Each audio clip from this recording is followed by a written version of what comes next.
বিসমিল্লাহির রহমানির রহিম। আসসালামু আলাইকুম প্রিয় শিক্ষার্থী। আজকে আমরা নবম দশম শ্রেণীর অনুশীলনী 9.2 এর 28 নম্বর অঙ্কের সমাধান করব।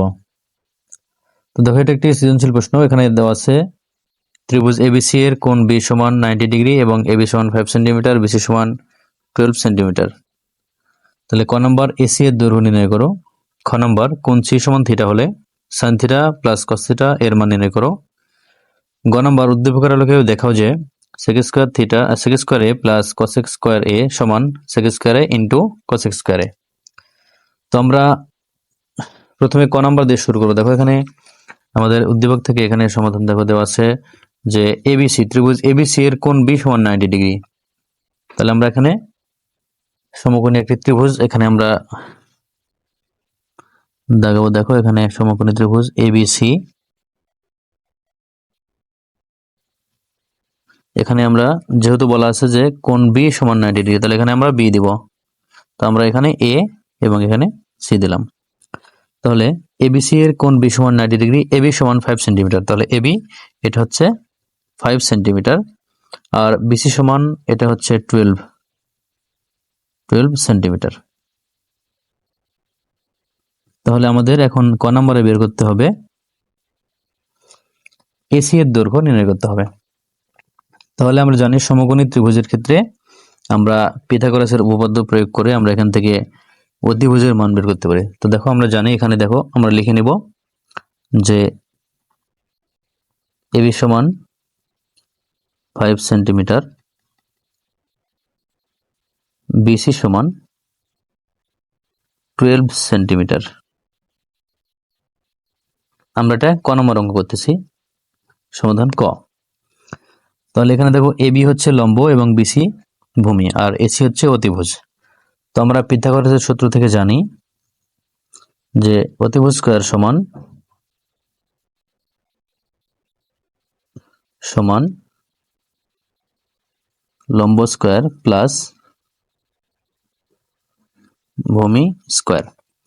তো দেখো, অতিভুজ কিন্তু এখানে এসি, আমরা অতিভুজ এসি ধরেছি এসি, এখানে এসি অতিভুজ এসি স্কয়ার সমান লম্ব হচ্ছে এবি, এবি স্কয়ার প্লাস ভূমি হচ্ছে বিসি, তারপর স্কয়ার। তাহলে আমরা এখন এখানে এবি এবং বিসির মান বসালে আমরা এসির মান পাবো। তাহলে এখানে আমরা লিখবো বা এসি স্কয়ার সমান এবির মান হচ্ছে 5 এর উপর স্কয়ার প্লাস বিসির মান 12 এর উপর স্কয়ার। তাহলে বা এসি স্কয়ার সমান 5 কে স্কয়ার করলে হবে 25 প্লাস 12 কে স্কয়ার করলে হবে 144। এখন আমরা এটাকে যোগ করে দেব। দেখো, বা এসি স্কয়ার সমান 25 এবং 144 যোগ করলে হবে 169। তাহলে এখন দেখো, এখানে কিন্তু আমাদের এসি স্কয়ার আছে, তো আমরা এসির মান বের করতে হবে এখানে। তাহলে আমরা এই এসি রেখে এখান থেকে আমরা স্কয়ারকে ডান পাশে রোট করে দেবো। তাহলে 169। তাহলে আমরা জানি এখানে যদি আমরা ক্যালকুলেশন করি 169 কে যদি আমরা রোট করি তাহলে এখান থেকে পাবো 13। তাহলে এসির মান হচ্ছে 13। তাহলে এটা কিন্তু এটা হচ্ছে এসির মান, তাহলে 13। তাহলে এটা হচ্ছে ক নম্বর অঙ্কের অ্যান্সার। তো দেখো, খ নম্বর অঙ্কে দেওয়া আছে এখানে ক্ষয়ে আমাদের করতে হবে যে কোণ সি সমান থিটা হলে সাইন থিটা প্লাস কস থিটার মান বের করতে হবে। অর্থাৎ আমাদের এই ত্রিভুজের হচ্ছে যেটা আমরা কোণ সি ধরেছি এইটাকে আমরা থিটা ধরবো, ধরে আমরা এখান থেকে sine theta plus cos theta সমান বের করব।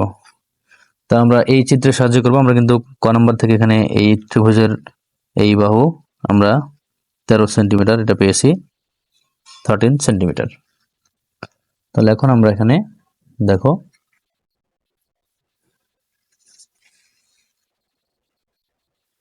এই ত্রিভুজ, এখান থেকে আমরা লিখবো খ নম্বর।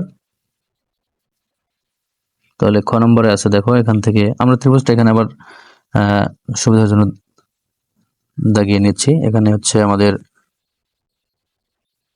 এখানে সমকোণী ত্রিভুজ ছিল, এখানে বি, এখানে হচ্ছে সি, এখানে এ, এর মান আমরা ক নম্বর থেকে পেয়েছি 13, এটা ছিল 5, এটা ছিল 12।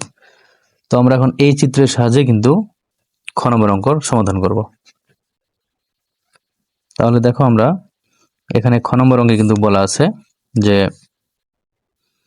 কোণ সি সমান থিটা হলে সাইন থিটা প্লাস কস থিটার মান বের করতে হবে। তাহলে কোণ সি যদি থিটা হয়, আমরা এইটাকে যদি থিটা ধরি বা কোণ ধরি, তাহলে আমাদের sine theta plus cos theta বের করতে হবে।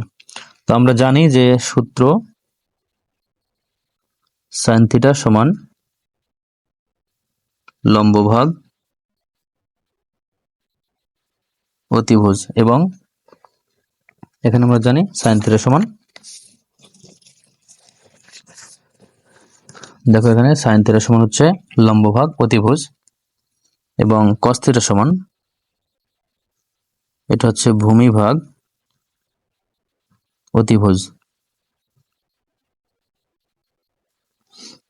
তাহলে আমরা এখান থেকে কিন্তু মান বের করব।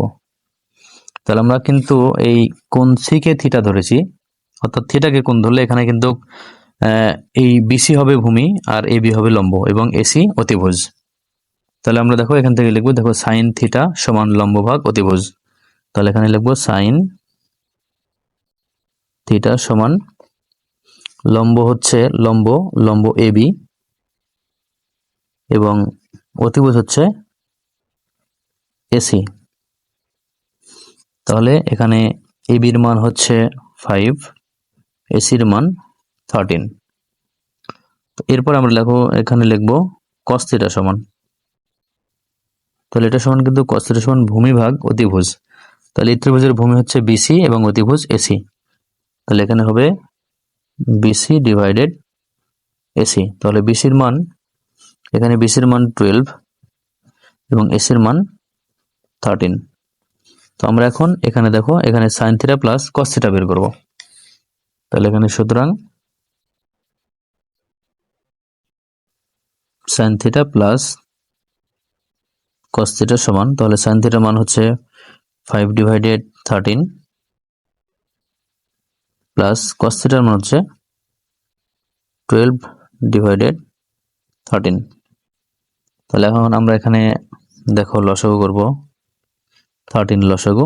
তাহলে 13 দ্বারা 13 কে ভাগ করলে 1, 1 দ্বারা 5 কে গুণ করলে 5, প্লাস আবারও 13 দ্বারা 13 কে ভাগ করলে 1, 1 দ্বারা 12 কে গুণ করলে হবে 12। তাহলে এখানে হচ্ছে 5 এবং 12 যোগ করলে হবে 17 ডিভাইডেড 13। তাহলে এটা হচ্ছে খ নম্বর অঙ্কের অ্যান্সার। তো আমরা এখন দেখো গ নম্বর অঙ্কে যাব। তো দেখো গ নম্বরে উদ্দীপকের আলোকে দেখাও যে sec square a plus cosec square a সমান sec square a into cosec square a। তাহলে আমরা এটাকে প্রমাণ করব। তাহলে আমরা চিত্র আমরা আবারও এখানে লিখে নিয়েছি। দেখো এখানে চিত্র ছিল এবিসিতে, এখানে এটা হচ্ছে এবির মান 5, বিসির মান 12 এবং এসির মান হচ্ছে 13। তো আমরা এখান থেকে কিন্তু এই প্রমাণটি আমরা নিয়ে আসব। তাহলে দেখো আমরা এর আগে প্রথমে আমরা সূত্র লিখে নেব, যেটা আমরা জানি যে সাইন থিটা সমান লম্ব ডিভাইডেড অতিভুজ। এটা হচ্ছে কসেক হচ্ছে এর বিপরীত, তাহলে কসেক হবে এর বিপরীত, অর্থাৎ অতিভুজ ডিভাইডেড লম্ব। এবং এখান থেকে যদি আমরা আবারও, যেহেতু এখানে সেক এবং কসেক আছে, তাহলে আমরা কসেক এখান থেকে বের করলাম। এখন আমরা সেক হচ্ছে কসের বিপরীত, আমরা জানি কস থিটা সমান ভূমি ভাগ অতিভুজ। তাহলে কসেক এর বিপরীতে সেক, তাহলে সেক থিটা সমান হবে অতিভুজ ডিভাইডেড ভূমি। তাহলে আমরা এখান থেকে কিন্তু এই মানগুলি বের করব।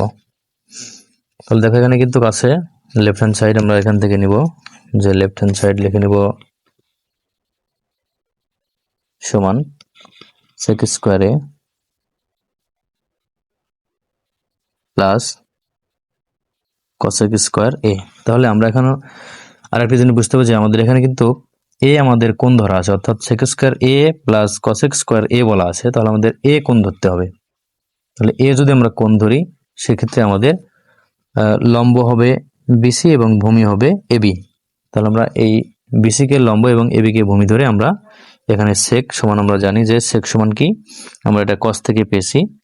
তাহলে আমরা সেক সমান, দেখো কস সমান ভূমি ভাগ অতিভুজ, তাহলে সেক সমান অতিভুজ ভাগ ভূমি। তাহলে এখানে যদি সেক সমান আমরা লিখি অতিভুজ ভাগ ভূমি, তাহলে অতিভুজ হচ্ছে এসি, তাহলে এসি ডিভাইডেড ভূমি হচ্ছে এবি। যদি এ আমরা কোণ ধরি তাহলে ভূমি হবে এবি, তাহলে এটা হবে এবি। তো এর উপরে স্কোয়ার আছে, আমরা এখানে স্কোয়ার দেব, প্লাস আবার আমরা এখন কসেক সমান বের করবো। দেখো কসেক সমান হচ্ছে, কসেক হচ্ছে অতিভুজ ভাগ লম্ব, তাহলে এখানে অতিভুজ হচ্ছে এসি আর লম্ব হচ্ছে বিসি, তাহলে এর উপরে স্কোয়ার।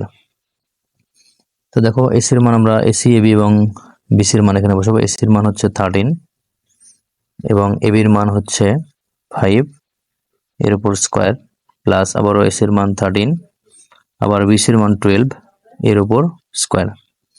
তাহলে এখানে আমরা 13 কে স্কোয়ার করলে পাবো 169 এবং 5 কে স্কোয়ার করলে পাবো 25 এবং আবার 13 কে স্কোয়ার করলে পাবো 169, 12 কে স্কোয়ার করলে পাবো 144। তো আমরা এখন এখানে লসাগু করব।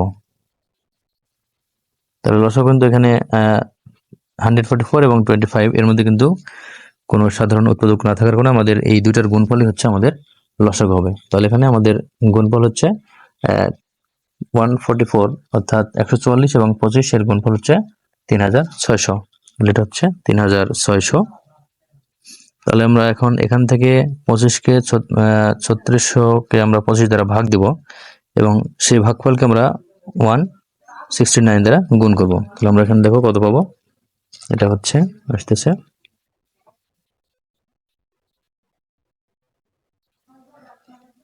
4225। তাহলে এখানে হবে 4225 প্লাস আবার আমরা 144 দ্বারা আমরা 3600 কে ভাগ দিব এবং ওই ভাগফলের সাথে 169 গুণ করব। তাহলে দেখো এটা আসবে কত, হ্যাঁ এটা আসতেছে 24336, 24336। এখন আমরা এই দুই সংখ্যা আমরা যোগ করব। তাহলে এই যোগফল হবে কত, দেখো এখানে যোগফল হচ্ছে 4225 প্লাস 24336, তাহলে এখানে হচ্ছে 28561, অর্থাৎ এটা হবে 28561 আর নিচে হবে 3600। তাহলে আমরা এখন রাইট সাইড করে দেখব। তো দেখো রাইট সাইডে এখানে বলা আছে যে রাইট হ্যান্ড সাইড সমান, রাইট হ্যান্ড সাইডে ছিল সেক স্কোয়ারে ইন্টু কসেক স্কোয়ারে। তাহলে আমরা কিন্তু সেক স্কোয়ার এ এখানে লিখবো সেক স্কোয়ার এ ইন্টু কসেক স্কোয়ার এ। তাহলে এখান থেকে দেখো আমরা জানি কিন্তু এখানে সেক সমান পেয়েছিলাম, আমরা এখান থেকে নিতে পারি সেক সমান এসি ডিভাইডেড এবি ছিল, তাহলে এখানে হচ্ছে এসি ডিভাইডেড এবি এর উপর স্কোয়ার ইন্টু আবারও এখানে কসেক সমান ছিল এসি ডিভাইডেড বিসি, তাহলে আমরা এখান থেকেই কসেকের পরিবর্তে আমরা নিব, এখান থেকে নিব এসি ডিভাইডেড বিসি এর উপর স্কোয়ার। তাহলে আমরা আবারও এই মান বসাবো, এসির মান হচ্ছে 13 ডিভাইডেড এবির মান হচ্ছে 5 এর উপর স্কোয়ার ইন্টু এসির মান আবারও 13 এবং বিসির মান হচ্ছে 12 এর উপর স্কোয়ার। তাহলে এখানে স্কোয়ার গুলো দেখো, এখানে আসবে 169 ডিভাইডেড 5 কে স্কোয়ার করলে 25 ইন্টু 169 ডিভাইডেড এটা 12 কে স্কোয়ার করলে 144। তাহলে এখানে দেখো আবার আমাদের এখানে কিন্তু এখন গুণ করলেই হবে, আমাদের এখানে কিন্তু লসাগু করার সুযোগ নেই, যেহেতু আমরা এখানে সবগুলো গুণ আকারে পেয়েছি। তাহলে এখানে 169 এবং 169 আমরা যদি গুণ করি তাহলে দেখো এখানে আসবে 169 ইন্টু 169, হ্যাঁ এটা আসতে হচ্ছে 28561 এবং 25 এবং 144 আমরা এখানে গুণফল কিন্তু আগে বের করেছিলাম, এটা এসেছিল 3600।